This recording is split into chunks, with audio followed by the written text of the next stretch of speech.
السلام علیکم سامعین، یکم جمادی الاولیٰ اور 24 اکتوبر ہے۔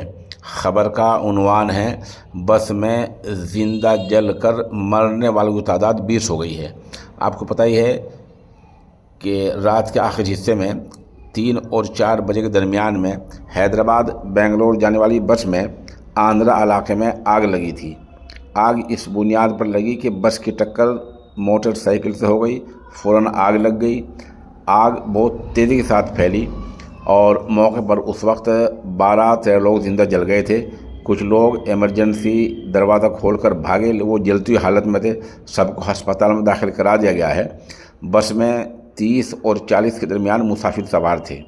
اس وقت میں باقی کو بچا لیا گیا تھا، 12 کی موت کی خبر تھی، لیکن ہم خبر بول رہے ہیں تو اب 20 کی تعداد ہو گئی ہے مرنے والوں کی۔